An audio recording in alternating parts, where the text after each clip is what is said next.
Hello बच्चों, आज हम कक्षा 10 के पहला जो चैप्टर है संख्या पद्धति, जिसके अंतर्गत आने वाला पहला जो अभ्यास है वास्तविक संख्याएं, जिसको हम इंग्लिश में रियल नंबर कहते हैं। तो आज हम जानेंगे वास्तविक संख्याओं के बारे में कि वास्तविक संख्याएं क्या होती हैं। वास्तविक संख्याएं काल्पनिक संख्याओं को छोड़ करके बाकी सभी संख्याएं वास्तविक संख्याएं कहलाती हैं। अब काल्पनिक संख्याएं क्या होती हैं? ऐसी संख्याएं जिनमें रूट के अंदर माइनस आ जाए। रूट मतलब वर्गमूल। वर्गमूल के अंदर अगर कोई संख्या माइनस की आ रही है तो वो हमारी काल्पनिक संख्या कहलाती है। तो केवल काल्पनिक संख्याओं को छोड़ करके बाकी सभी संख्याएं क्या कहलाती हैं? हमारी वास्तविक संख्याएं कहलाती हैं। वास्तविक संख्याओं के अंतर्गत सभी संख्याएं, जितनी भी हम गणित में संख्याएं पढ़ते हैं, सभी संख्याएं हमारी आ जाती हैं। जैसे 0, 1, -3, √2, 5/2, 3.5।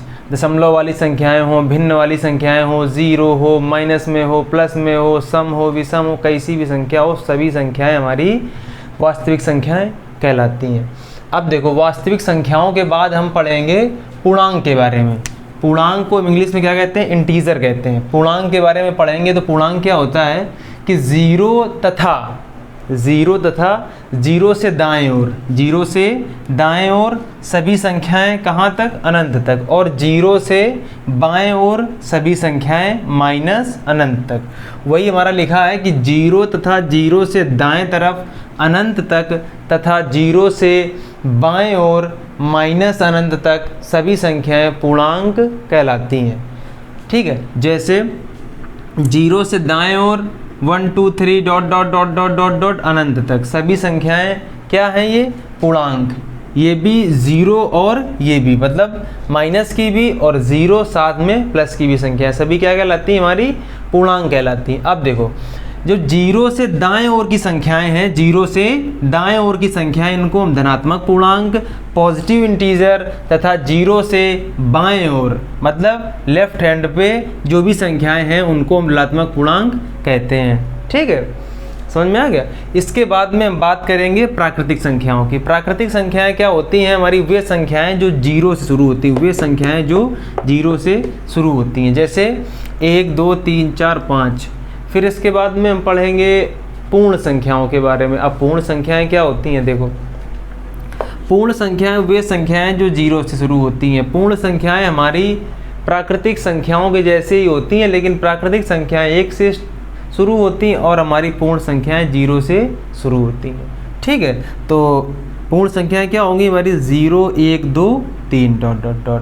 ठीक है, अनंत तक। कहाँ तक? अनंत तक। आगे ऐसे ही बढ़ते चले जाएंगे। अब देखो, ये सब पढ़ने का मुख्य कारण है कि हमें अगर इनके बारे में नहीं पता होगा तो जो हमारा पहला अध्याय है वास्तविक संख्या, हम उनके बारे में समझ नहीं पाएंगे। सबसे पहले वास्तविक संख्याएं, क्योंकि हमारा ये पहला अध्याय है, तो इसके बारे में जानकारी होने के बाद ही हम आगे अभ्यास में प्रश्नावली में सवाल कर पाएंगे। अब देखो, इसके बाद में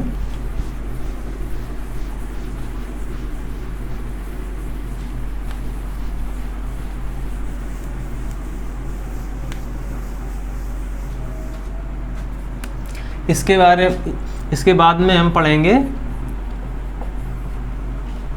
सम संख्याओं के बारे में।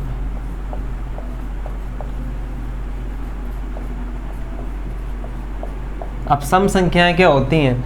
सम संख्याएं वे संख्याएं होती हैं जिनमें 2 से भाग चला जाता है। सम संख्याओं को इंग्लिश में कहते हैं इवन नंबर। क्या कहते हैं? Even number. क्या कहते हैं? Even number. Even number. तो कहेंगे वे संख्याएं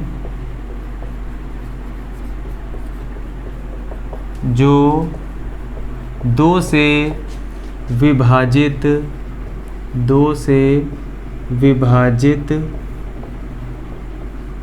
हो जाती हैं। जैसे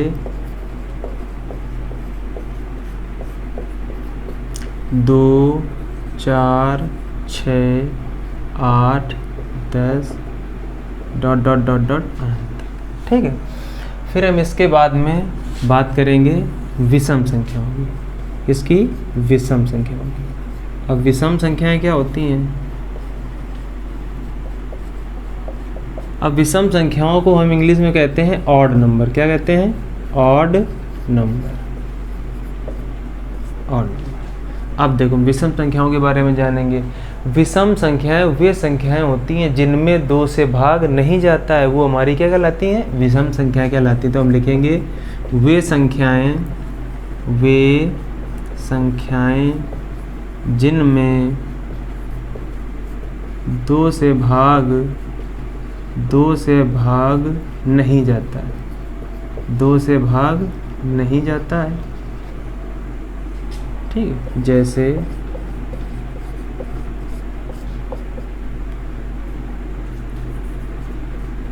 1 3 5 7 ... अनंत पे। ठीक है, इसके बाद हम पढ़ेंगे अभाज्य संख्याओं के बारे में। किसके बारे में? पहले भाज्य पढ़ते हैं। ठीक है, पहले भाज्य के बारे में जानते हैं। भाज्य संख्याएं, भाज्य संख्याएं। भाज्य संख्याओं में, भाज्य संख्याओं को इंग्लिश में क्या कहते हैं? Composite number. क्या कहते हैं? Composite number. Composite number. अब देखो भाज्य संख्याओं के बारे में जानेंगे। भाज्य संख्याएं वे संख्याएं होती हैं जो संख्याएं एक या एक से अधिक संख्याओं से, मतलब एक से अधिक संख्याओं से कट जाए, वही संख्या क्या कहलाती है? भाज्य संख्या कहलाती है। इसको हम ऐसे लिखेंगे कि 2 या 2 से 2 या 2 से 2 या 2 2 या 2 से 2 या 2 से अधिक, 2 या 2 से अधिक संख्याओं से कटने वाली या लिख लें 2 या 2 से अधिक संख्याओं से विभाजित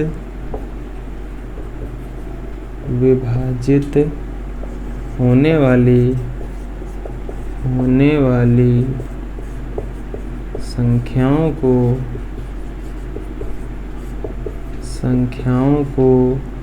भाज्य संख्या कहते हैं। जैसे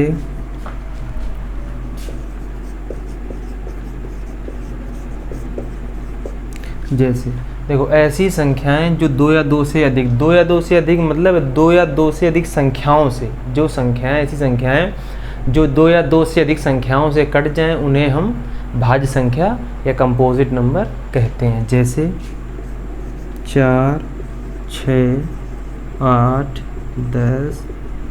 अब देखो यहीं पे हमें कन्फ्यूज़न होती है, ज़्यादातर बच्चों को यहीं पे कन्फ्यूजन होती है कि 2 भी भाज्य संख्या होती, जबकि 2 भाज्य संख्या नहीं होती है। देखो क्या मतलब इसका? जैसे ये हो गया हमारा 4 हमारा 1 से भी कट जाएगा, मतलब 1 का भी भाग चला जाएगा, और हमारा 2 का भी भाग चला जाएगा, 2 दूना 4, और 4 से भी भाग चला जाएगा, 4 एकम 4। इसी तरह 6 हो गया हमारा, क्या हो गया? 6 में देखो 1 का भाग चला जाएगा, 2 का भाग करेंगे, 2 तियाँ 6, 1 छक्का 6, 2 तियाँ 6। इसी तरह 3 से करेंगे तो 3 दूना 6, और 6 एकम 6। तो ये संख्या जो है देखो हमारी 1 2 3 संख्याएं हो गई।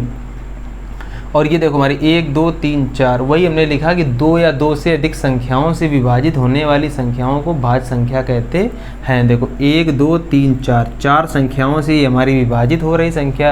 अब हम 8 को देखेंगे। 8 देखो 1 से कटेगा, 1 8 8, और 2 का भी भाग चला जाएगा, 2 चौको 8। फिर इसके बाद में देखेंगे 4 से भाग चला जाएगा, 4 दूना 8, 4 के बाद में 8 से भी भाग चला जाएगा, 8 एकम 8। इसी तरह ये हमारा जो 8 है ये 4 संख्याओं से कट जाता है। ठीक है, अब देखो 10 को देखेंगे। 10 में 1 का भाग जाएगा, 2 से भाग जाएगा, 2 पंचे 10, और 5 दूना 10, 10 एकम 10। इसी तरह 10 भी हमारा 4 संख्याएं ऐसी हैं जिनसे हमारा 10 कट जाएगा या 10 विभाजित हो जाएगा, 1, 2, 5 और 10। ठीक, अब देखो इसके बाद में हम देखेंगे अभाज्य संख्या। क्या देखेंगे? अभाज्य संख्या। अभाज्य संख्या, अभाज्य संख्याएं। अभाज्य संख्याओं को इंग्लिश में कहते हैं प्राइम नंबर। क्या कहते हैं? Prime, PRIME, prime number, prime number. ठीक है, अब देखो अभाज्य संख्याओं के बारे में जानेंगे कि अभाज्य संख्याएं वे संख्याएं जो किसी से भी ना कटे, मतलब केवल उनमें स्वयं का भाग जाए और किसी का भी भाग ना जाए, ऐसी संख्याएं। ऐसी संख्या देखो इसमें क्या था, भाज्य संख्याओं में क्या था कि 2 या 2 से अधिक संख्याओं से जो कट जाएं या विभाजित हो जाएं। इसमें क्या है? केवल स्वयं से। तो क्या लिखेंगे? ऐसी संख्याएं, ऐसी संख्याएं जो केवल स्वयं से विभाजित होती हैं, स्वयं से विभाजित होती हैं, स्वयं से विभाजित होती हैं, अभाज्य संख्याएं कहलाती हैं। जैसे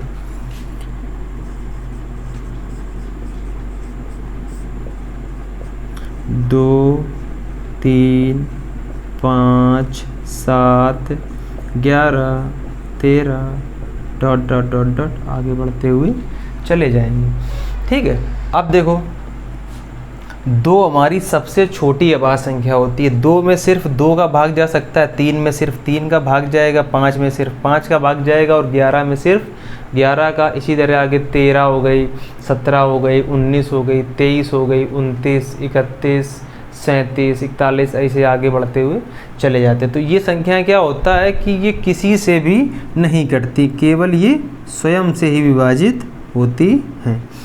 अब देखो यहाँ तक तो हमने पढ़ लिया। अब इसमें जो एक बहुत ही ज़रूरी चीज़ है वो हम समझेंगे कि ये देखो जो 2 है हमारा। अब हम एक चीज़ नज़र डालेंगे कि जो हमारा 3, 5, 7, 11, 13 ये हमारा विषम संख्याओं में भी आ रहा था। अगर हम विषम संख्याओं को इसी तरह से आगे बढ़ाएंगे, विषम संख्याओं को अगर हम आगे बढ़ाएंगे तो हमारी ये विषम संख्याएं 13, 15, 17, 19 ... आगे तक चली जाएंगी।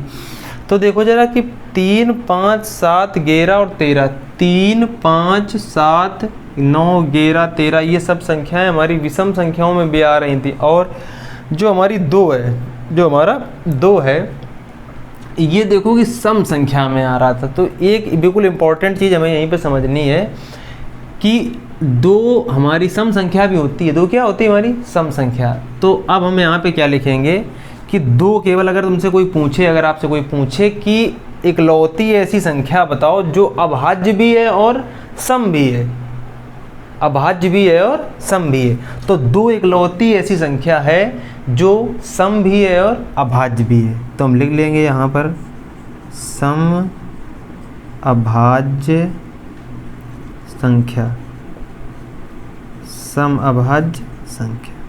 2 क्या है हमारी? सम अभाज्य। बाकी सभी संख्याएं कैसी हैं? विषम अभाज्य। कैसी हैं? विषम अभाज्य, विषम अभाज्य संख्या। ठीक, विषम अभाज्य संख्या। तो ये सब चीज़ें अगर आप याद करेंगे तो गणित अगर हमें सीखनी है, कोई भी चीज़ है, अगर शुरुआत से जब तक हम ये चीज़ें याद नहीं करेंगे तब तक हम आगे नहीं बढ़ पाएंगे। ठीक है, तो ये आप नोट कर लीजिए, इसके आगे फिर हम पढ़ेंगे। अब इसके बाद में हम पढ़ेंगे यूक्लिड विभाजन प्रमेय का। आपका जो पहली एक्सरसाइज है, पहला जो चैप्टर है, उसमें यूक्लिड नाम के एक गणितज्ञ थे। उन्होंने एक प्रमेयिका दी जिसको यूक्लिड विभाजन प्रमेयिका नाम दिया गया। ठीक है, तो उसके बारे में हम जानेंगे। यूक्लिड विभाजन प्रमेयिका, यूक्लिड विभाजन प्रमेयिका, यूक्लिड विभाजन प्रमेयिका। अब यूक्लिड विभाजन प्रमेयिका क्या होती है तो आप समझेंगे उसको। भाज्य, भाज्य बराबर भाजक गुणा भागफल प्लस शेषफल। अब इसको अगर हम इंग्लिश में देखेंगे तो बोलेंगे डिविडेंड। भाज्य को क्या कहते हैं? डिविडेंड कहते हैं। डिविडेंड इक्वल टू डिवाइजर, भाजक को डिवाइजर बोलते हैं, into quotient, QUOTIENT, quotient plus reminder.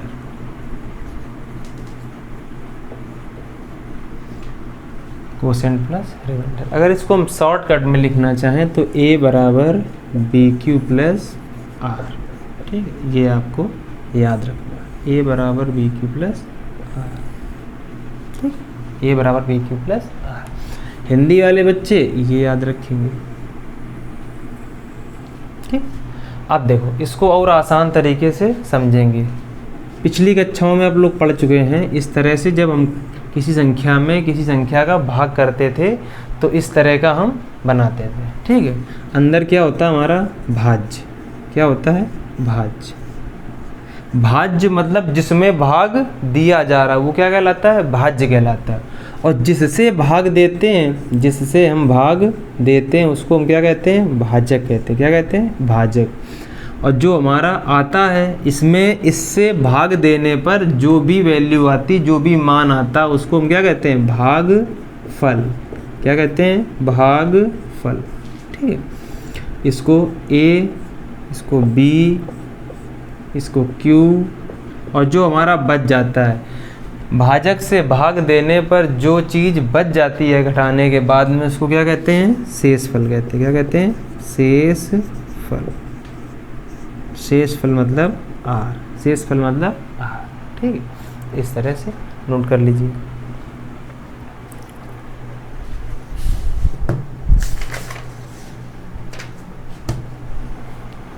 ठीक है,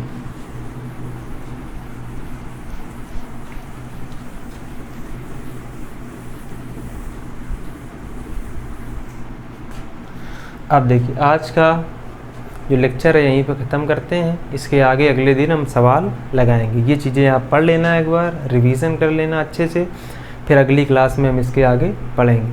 और देखो बच्चों, अगर हमें गणित सीखनी है अच्छे से तो हम क्या करेंगे कि सबसे पहले 30 तक पहाड़ा सभी बच्चों को आना अनिवार्य है। इसके बाद में 30 तक वर्ग और 20 तक कम से कम हम घन। घन मतलब क्यूब।